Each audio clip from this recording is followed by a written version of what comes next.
Olá, pessoal aí do sétimo ano, tudo bom? Descansaram bastante, né? A gente teve uma semana aí de descanso. Eu espero que vocês tenham tirado proveito, assim como eu, né?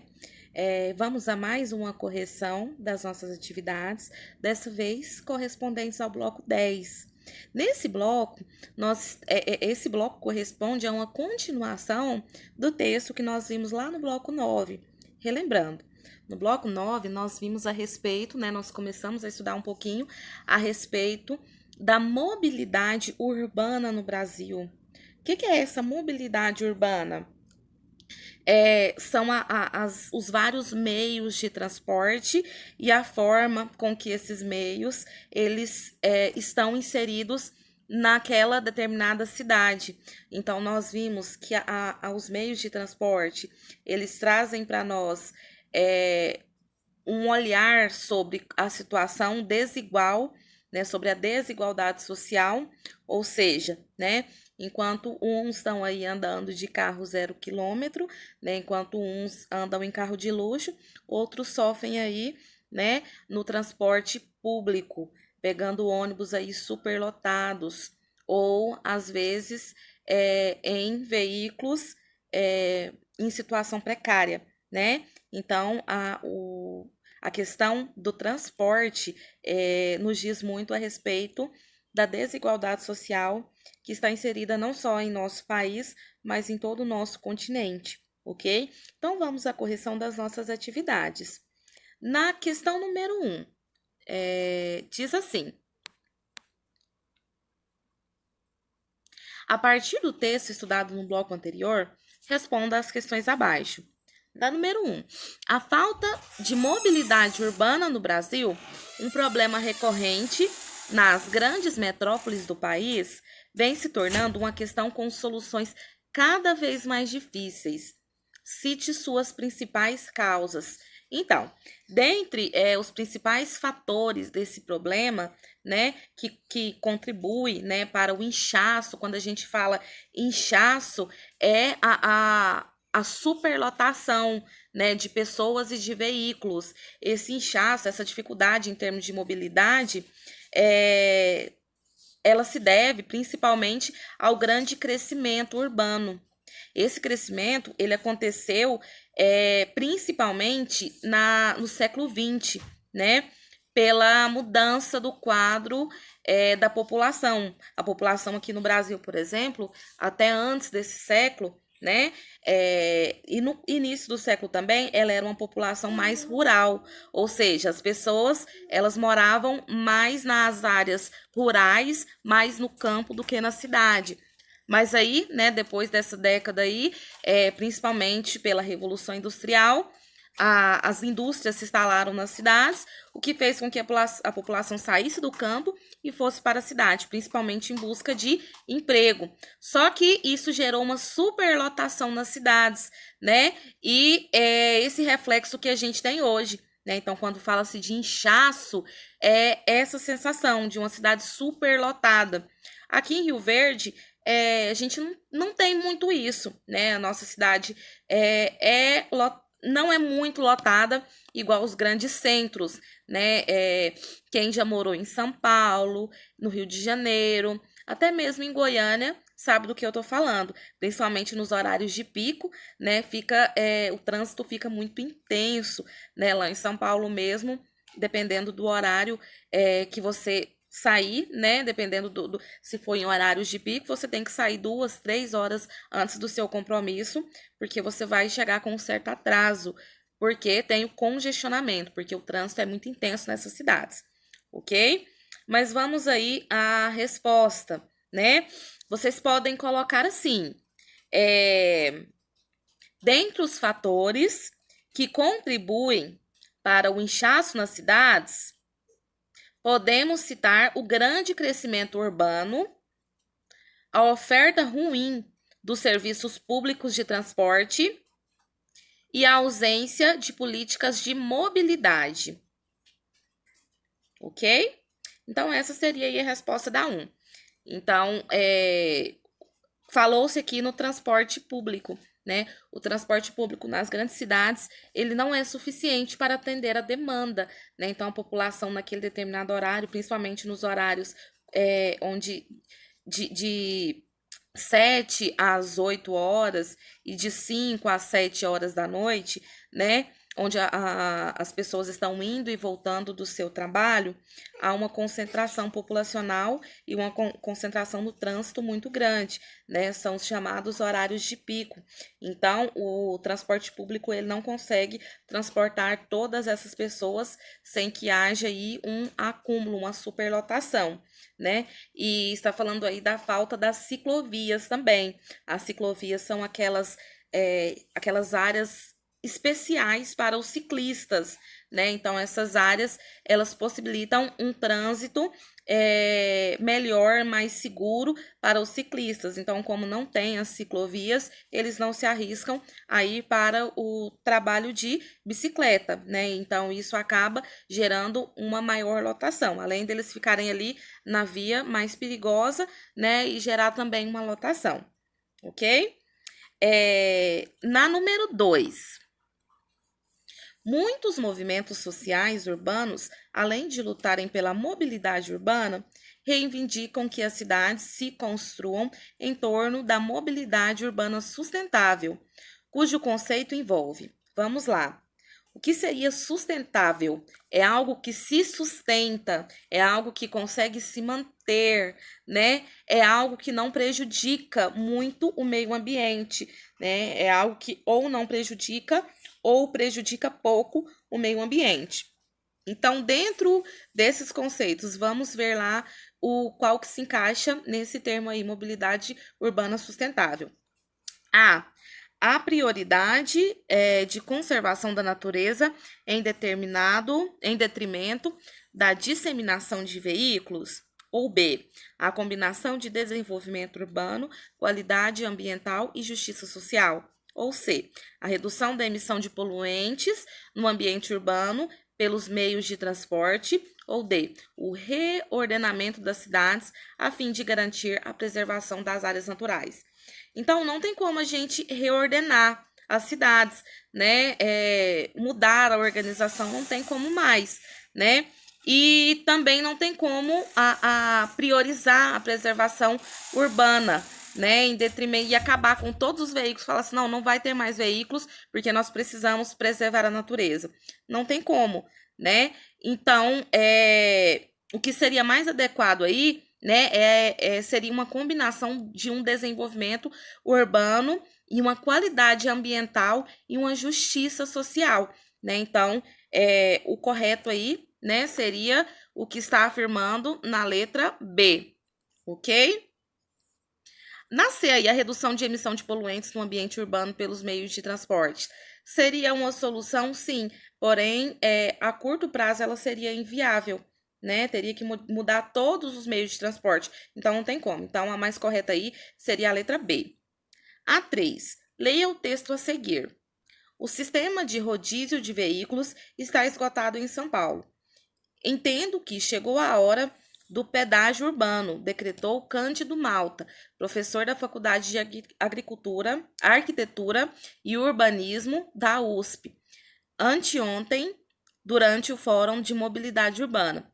Para ele, o pedágio é uma medida de contenção de congestionamentos melhor do que o aumento de preço da gasolina, que criaria um aumento nos custos dos transportes como um todo, fosse na cidade, no estado ou no país.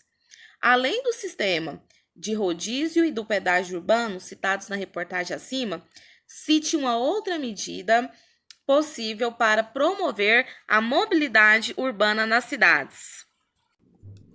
Bem, essa resposta ela é pessoal, né? Mas se fosse para eu citar aqui para vocês, né? A gente pode, como medida aí para promover uma mobilidade urbana aí nas cidades, uma melhora, né? Principalmente nas grandes cidades, poderia, né? Se investir aí no incentivo dos transportes de massa, como por exemplo o ônibus, os metrôs, né? e também aos meios alternativos, como foram citados aí na questão anterior, né, que são as bicicletas, mas para que o uso da bicicleta fosse incentivado, né, deveria aí haver a criação das ciclovias, né, então, uma melhora aí no transporte público, tá? Mas pode colocar aí, se você ainda não respondeu, pode citar como exemplo aí o incentivo aos transportes em massa, como ônibus, metrô, e também aos transportes alternativos, né, como as bicicletas, ok? Então vamos a número 4. Qual foi a principal conclusão do estudo sobre a acessibilidade às redes de transporte urbanas em relação às diferentes classes sociais? Então, os resultados aí, né, eles nos mostram que a população branca e de alta renda tem, em média, mais acesso a oportunidades de trabalho, à saúde e educação do que, infelizmente, a população negra e pobre em todas as cidades aí que foram estudadas, ok? Independente do meio de transporte considerado, né? Então, acima do meio de transporte está as características físicas, infelizmente, da população, né? Então, mesmo hoje, não adianta falar que não existe preconceito, que não existe discriminação, porque tá aí, né? Os dados aí afirmam. Então, a população branca e de alta renda tem ainda mais oportunidades do que quem deveria ter, que é a população de baixa renda e a população negra, ok? A número 5. O que, em relação à escassez de redes de transporte, significa a expressão deserto de oportunidades? Então, essa expressão, né, ela surgiu da concentração de atividades nas regiões centrais, né, aliadas aí ao desempenho e à conectividade das redes de transporte, que faz com que, né, os grandes centros aí das cidades e os seus entornos sejam áreas de alta acessibilidade a oportunidades e serviços, né? As regiões periféricas, elas ficam um pouquinho de lado, né? Elas são definidas aí pelo estudo como deserto de oportunidades, ou seja, áreas onde as oportunidades de emprego são inviáveis, porque os empregos eles estão nas áreas centrais, né? A gente pode olhar isso aqui na nossa cidade mesmo, né? Onde que estão os maiores empregos, né? Nas áreas centrais, no centro da cidade. Em áreas periféricas, o emprego é muito pouco, muito escasso, né? Apenas em alguma lojinha, algum mercadinho, mas o grande emprego está nas áreas centrais. E isso faz com que o trânsito ele se acumule naquelas áreas, né? Seja mais intenso naquelas áreas, tanto pelo fluxo de pessoas trabalhando, como pelo fluxo de consumidores, ok? Então, como vocês podem colocar aí, né? O deserto de oportunidades significa áreas periféricas com baixos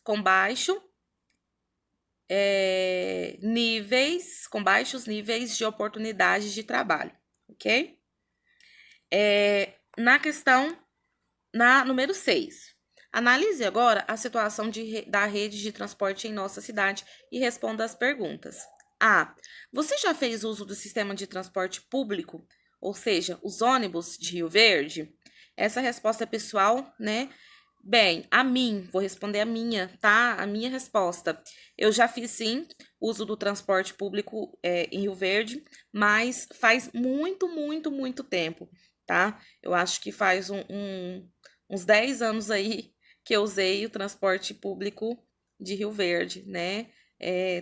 Há muito tempo, né? Eu adquiri uma motocicleta e depois, né, passei para um carro, minha situação financeira melhorou, comprei um carro, mas eu já fiz uso aí, né, do transporte público de Rio Verde, no meu caso. Você vai responder de acordo com a sua experiência. B. Você já andou de ônibus em uma cidade maior do que Rio Verde?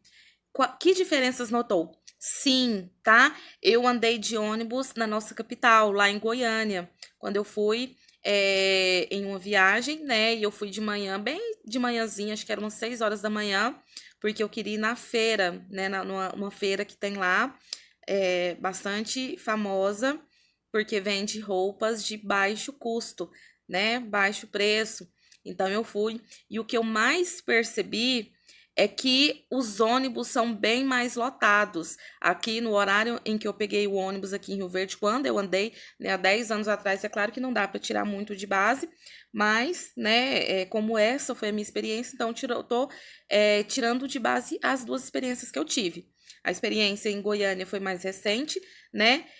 Um ônibus que passa em várias cidades, o ônibus que eu andei em Goiânia, né? Ele não é, eu não peguei ele em Goiânia, eu peguei ele em Goianira, que é uma cidade que fica aproximadamente uns 35 quilômetros de Goiânia, e ele vem de Inhumas, então ele passa por Inhumas, Goianira, Goianésia, não sei se passa por Trindade também, acho que não, porque o de lá é outra rota. Por que que ele passa em tantas cidades, carregando principalmente os trabalhadores, né? E o que eu pude notar aí é o aumento, né, da demanda, o aumento aí dos passageiros, né? Bem mais passageiros por ser uma região maior, ok? Na letra C, quais são os horários que você nota o maior fluxo de veículos em seu bairro? A que você atribui isso? Então, eu, o horário que eu mais percebo o fluxo de veículos aqui é das 7 às 7h30, das 11h30 das 11h20 mais ou menos ao meio-dia, das 13 até as 13h30, né? Das 15 até as 15h30. Eu atribuo isso principalmente ao horário de funcionamento das escolas, né? Então, é claro que se você mora no centro, os seus horários vão ser diferentes dos meus, porque você vai atribuir principalmente ao horário de funcionamento das lojas. Como aqui no meu bairro não tem muitas lojas, é um bairro novo, né? O maior movimento, aqui não tem muito movimento de veículos, mas o maior movimento que eu percebo é nos horários de funcionamento das escolas, né? Principalmente nos horários de abertura e fechamento das escolas, ok? Na sede, quais os meios de transportes você observa transitar em seu bairro e no centro da cidade? Então, como eu falei para vocês, né? Moro no bairro Monte Sião. É um bairro novo, é um bairro mais de pessoas humildes, né? E o que eu mais percebo aqui são carros populares, né? O meu carro, por exemplo, é um carro popular, né? E o meu carro é um dos melhorzinhos aqui da rua. Então, o que eu posso perceber aqui, né? A precariedade nos carros. Muitos não têm carros, muitos usam motocicletas, né? Em péssimo estado de conservação, por sinal, ou às vezes bicicleta, e muitas pessoas andam a pé, tá? A, andam a pé, na verdade, não é a maioria, né? A maioria das pessoas que moram aqui tem pelo menos algum meio de transporte, né? Às vezes até precário pelas condições financeiras, mas tem porque por ser um bairro afastado. Mas muitas pessoas andam sim a pé, né? Eu tenho uma vizinha, por exemplo, né, uma senhora de idade já, que às vezes eu tô lá no centro, eu vejo ela andando lá de a pé, né? E quando eu tô voltando, eu vejo ela voltando de a pé. Então, tem várias pessoas aqui, né, que andam realmente de a pé por não terem condição de adquirir aí um veículo, né? Ou às vezes não tem estudo, às vezes não sabem dirigir, né? Enquanto se você for em um bairro mais rico, o que que eu percebo? Tô perguntando a diferença. No centro da cidade ou em bairros, né, mais nobres da nossa cidade, eu percebo que carros de luxo, né? Pouquíssimas pessoas andando de a pé, né? As pessoas que andam de a pé geralmente são consumidores, né? Pessoas que vão aí na loja para comprar alguma coisa, mas sempre, sempre, sempre estão de carro, né? Já trabalhei em loja lá na nossa avenida também, e que a gente mais percebe lá, né? São os carros, principalmente carros luxuosos, né? Carros mais chiques, principalmente nos bairros aí mais ricos da nossa cidade, né? Então, os bairros centrais aí, ok? Então, essa foi a correção da atividade de hoje. Essas últimas atividades, essas últimas questões aí, elas são pessoais, então vocês vão responder de acordo com a realidade de vocês, ok? Qualquer dúvida, estarei aí à disposição para estar esclarecendo. Tchau, tchau!